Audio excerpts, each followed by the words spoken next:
Hello everyone, welcome to my channel Telecast-tv. I'm Miracle Angala. You're watching a conversation about Venezuela president in court saying he was not guilty after being caught by United States of America, President Trump. Endeavor to watch to the end. Don't forget to hit the notification bell, subscribe, like, comment, and share your thoughts. Don't miss trending videos.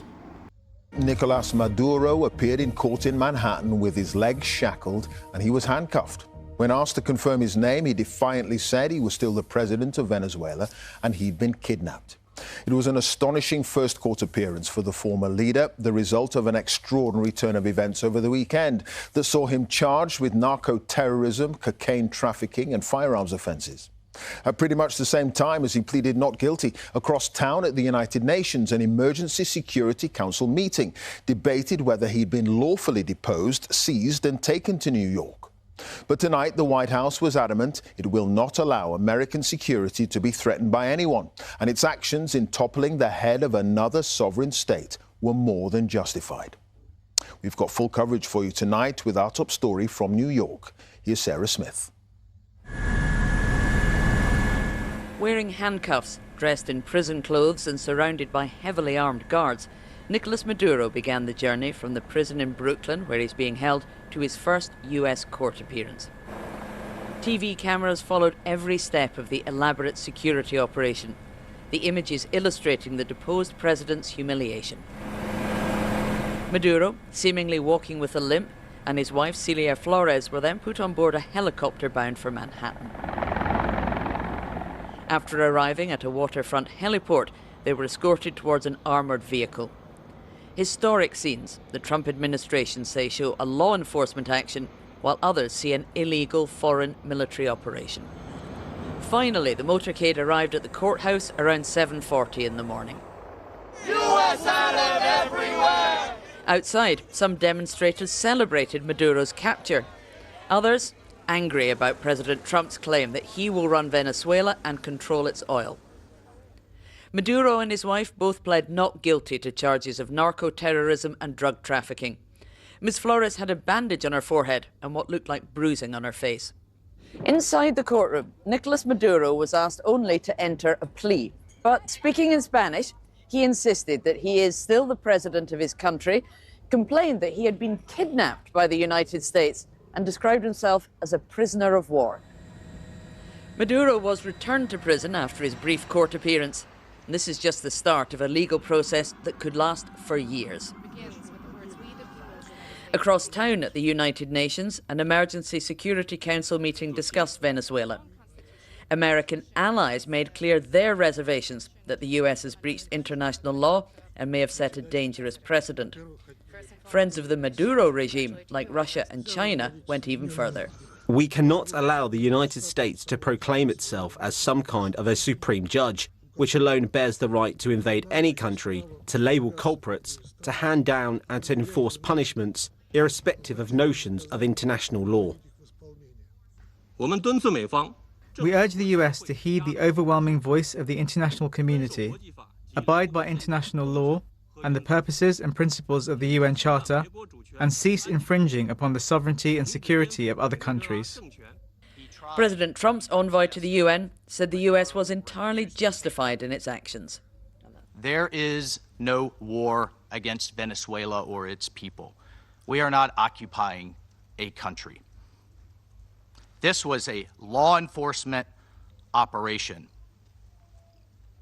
in furtherance of lawful indictments that have existed for decades. So is Nicolás Maduro simply a wanted criminal who was legally arrested by the United States? Or an example of the lengths President Trump will go to assert his will in what he views as America's backyard? This image, posted online by the administration today, would seem to answer that question. This is our hemisphere, said the accompanying text, and President Trump will not allow our security to be threatened.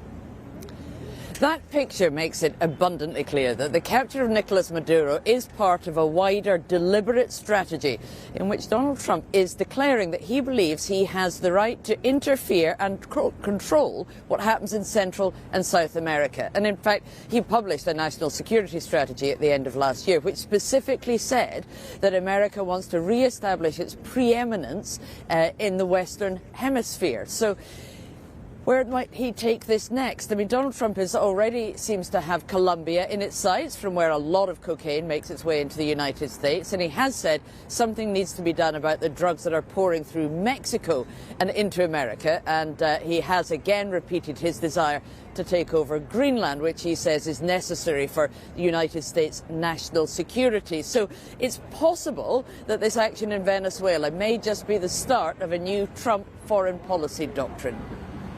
All right, Sarah, thank you. Sarah Smith, our North America editor, there live in New York.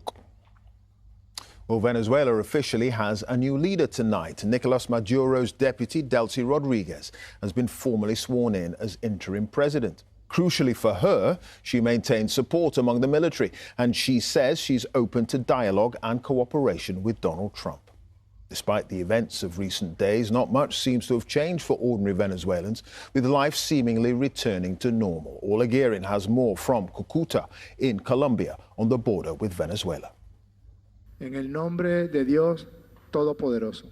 Delcy Rodriguez looking anxious, and little wonder, as she was sworn in today as Venezuela's interim leader. Her predecessor, Nicolás Maduro, was in leg irons.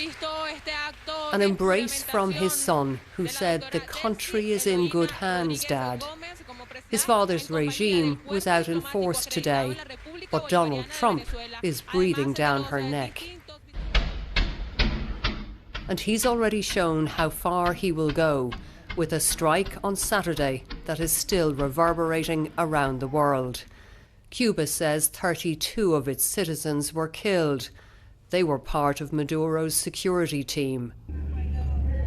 Residents in Caracas are still counting the cost. Whether they backed the president or hated him, this was a blow to sovereignty and national pride. Wilman Gonzalez claims a US missile hit this apartment block, killing his aunt. But his anger is directed at the current regime. This has to change, he says, because we can't take it anymore. The government can jail me if they want, but I'm talking about the reality in the country. We want a government for all Venezuelans, not just a few. But the authorities are maintaining their grip, and the security forces have been ordered to hunt for anyone who helped the US to attack. Maduro loyalists have been out on the streets in Caracas today, demanding his release. But even die-hard supporters must know there's no chance of that, and many are sounding defeated. Honestly, I feel completely humiliated. It was so easy for them to take our president. I feel they violated international rights. Just across the border in Colombia, uncertainty. Here too, the leftist president, Gustavo Petro, may be in Trump's sights. The country's military is on alert.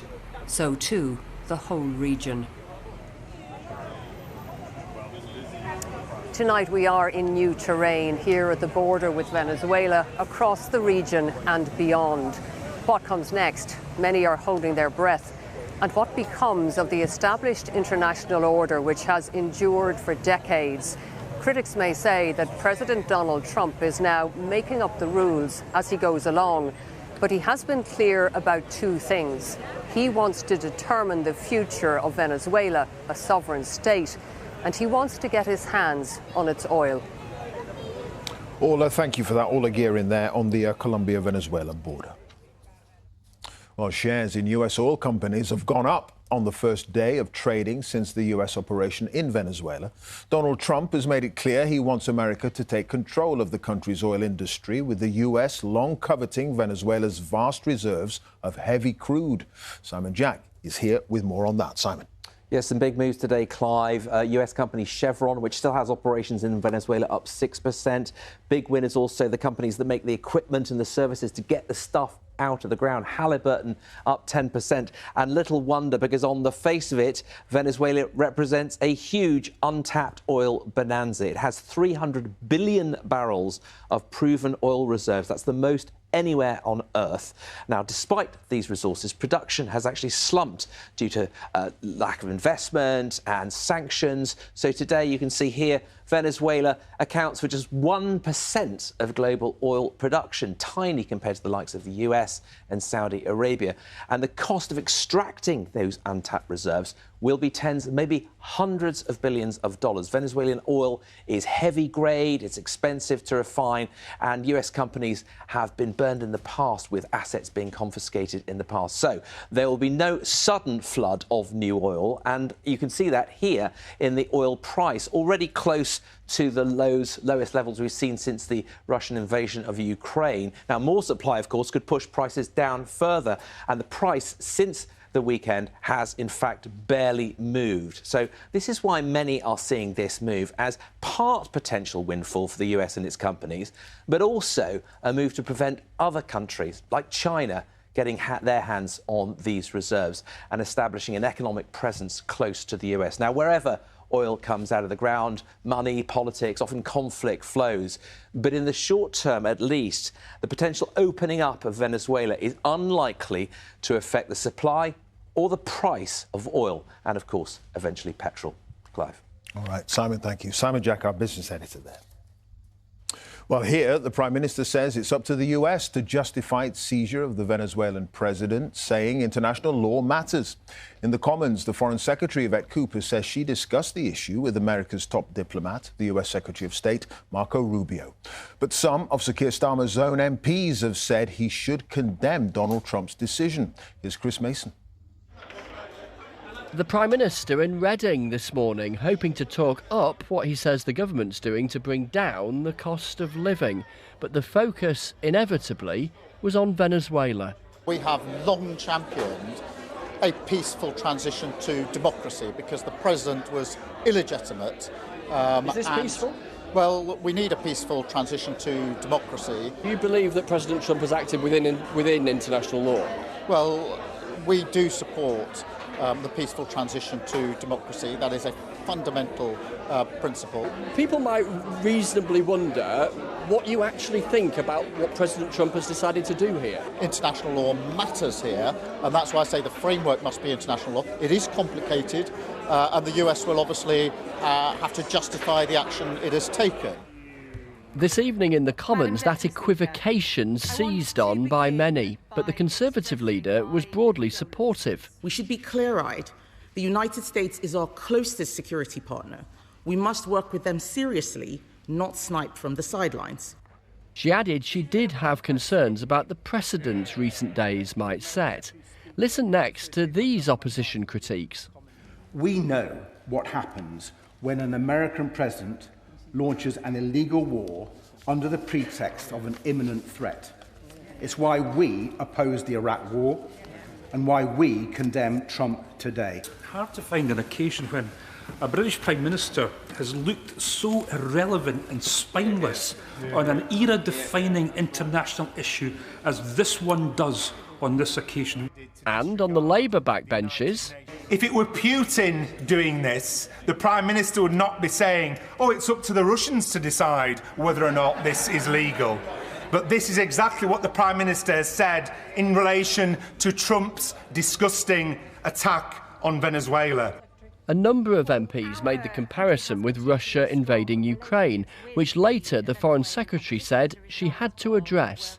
I really would warn members against making equivalence here around what Putin has done in Ukraine, where thousands of children have been kidnapped, where they have invaded a country led by a democratically elected President Zelensky. Finally, these perspectives from two Conservative veterans. Isn't the world a better place with him before the courts in New York?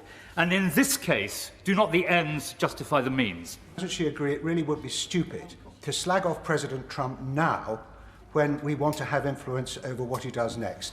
And that, in essence, is the government's strategic position here. Bite your tongue in public to keep that relationship with the White House going. Interestingly, though, a very different position, a much more definitive position from the Prime Minister on Greenland, that quasi-autonomous Danish territory that President Trump has designs on. The Prime Minister telling me today that only Greenland and Denmark should decide its future. OK, Chris, thank you. Chris Mason, our political editor at Westminster. We're going to take a step back now and take stock with Jeremy Bowen, who's with me.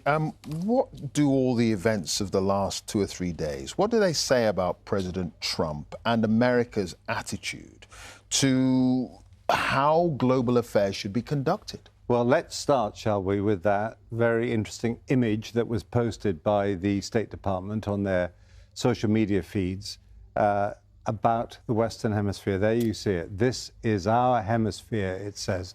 The Western Hemisphere, in this picture of President Trump looking, you know, mean, moody and magnificent behind his chair there. The Trump worldview is now, I think, clearer than ever after what's been happening in the last few days. It is that big countries can impose their will as they deem necessary on smaller countries, seize troublesome leaders, seize natural resources if they need them, like Venezuelan oil, perhaps.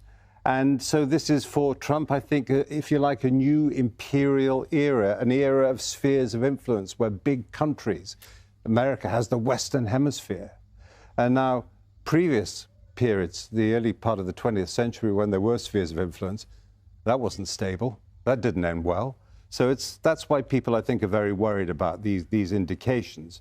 And, you know, you look at, say, let's take an example, Venezuelan oil.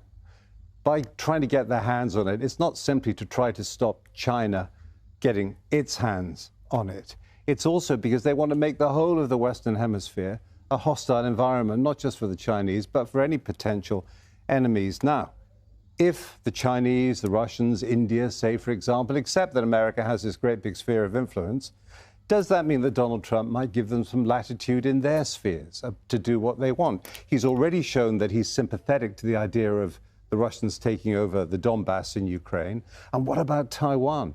China would, I think, willingly pull back in Latin America if Trump gave them a free hand there in Taiwan. And, of course, there's Greenland.